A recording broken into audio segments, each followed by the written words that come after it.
Howdy everyone, Warsarcy here, and today we'll be looking at Payday 2 Crimewave Edition on Xbox One in 2023, or as I call it, the Crimewave Edition, which the reason for that is that I never liked this version of the game. Back when I first got an Xbox One in 2015, this was my first game for it. I bought it before I even had the Xbox, that's how much I was looking forward to playing it. Back then, going from the PC version to the Crimewave Edition, it was a complete disappointment. Even as a jump from Xbox 360 to Xbox One, I was still disappointed. Less content than PC as always, more bugs, some specific to the Xbox One version, just an overall disappointment. Even now, I have reason to still hate the Xbox One version, and it specifically. I'll get into why in just a bit. Now, this is actually running on Xbox Series X, but unfortunately, in typical overkill fashion, they didn't even have enough of a care to give it any next-gen enhancements whatsoever, not even 60 FPS, so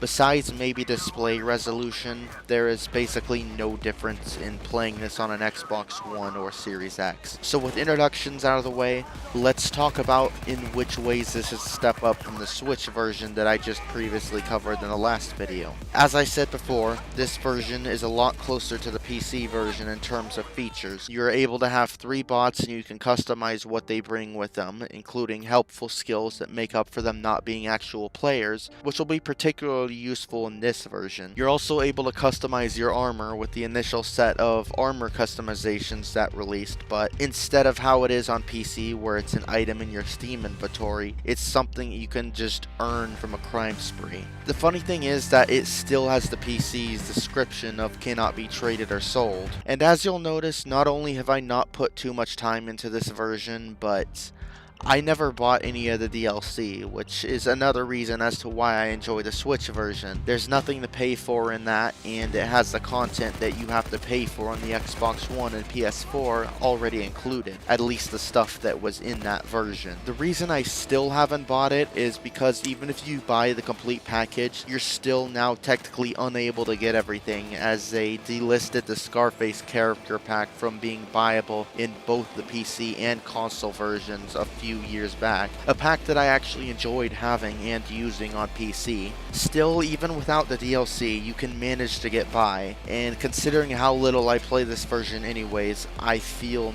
no need to buy it. So how many people are still playing this? I wish I could tell you. As you see here, there are no player lobbies showing up, and that's because you can't search traditionally for lobbies and actually see who is playing what heist. And if you take a look at the top right corner, you'll see the Xbox One exclusive way of searching for a heist. And this, ladies and gentlemen, is why I absolutely despise playing this version. This alone makes this my least favorite version of Payday 2. On here, when you search, you have to pick what heist you wish you were playing, and it'll give you a randomly suggested heist to join, usually one that isn't even close to what you were looking for. You'll be like, I want an Alaskan deal lobby on Mayhem difficulty, and the game will be like, best I can do is bank heist cash on normal difficulty. Not only will you never end up actually getting to play the heist that you want, but you'll often search for a loud heist and end up being recommended a stealth heist lobby or vice versa. So you'll cancel out and try again, and they'll give you another unsatisfying result. Then you'll try again, same thing. Then you'll try to search for a completely different heist, and it will straight up say that there's nothing matching your search results.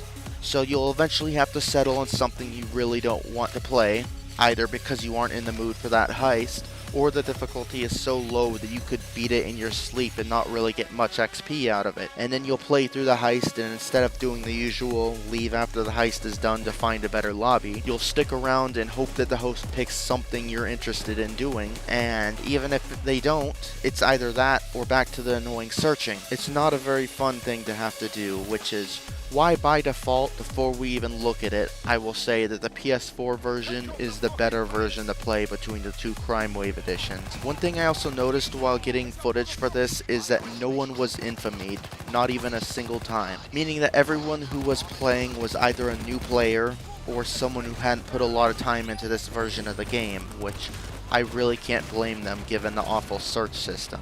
I can imagine a lot of them see it on Xbox Game Pass install it, play it for a bit, and after realizing that they're not really getting a lot of people joining their heists, assume it's just a dead game and give up and move on to something else. Now in terms of performance, there's nothing really that exciting to talk about. The game is locked at 30 FPS and it seems to keep that frame rate just fine. I never notice any stutter, which is to be expected because anything less than stable would just be pathetic. This game really should have gotten an FPS boost update at the very least, but Overkill hasn't touched the console versions since 2020, and I believe it was only to remove the ability to purchase the Scarface character pack. I still find it funny how they'll leave it collecting dust on their servers for years until it's time to take things away, then they'll just jump straight the hell onto it. And as for bugs, I haven't really encountered any that were specific to this version. So like I said, I really don't like playing this version. Just finding lobbies to get footage for this video was enough to make me not want to touch this version again. All it took was one stupid feature to completely screw it up, and the sad thing is, it wasn't always this way. When it first released, things were normal. Then there was supposedly a bug where it wasn't working out so well, so instead of managing to fix it, Overkill put this system in and called it a day. So if you've got a last gen or current gen Xbox or PlayStation and are trying to decide between which one to play the Crimewave Edition on, do yourself a favor and pick the PlayStation one. It has the better traditional lobby search, so you'll actually be able to see what people are playing and have a better chance of finding something you actually want.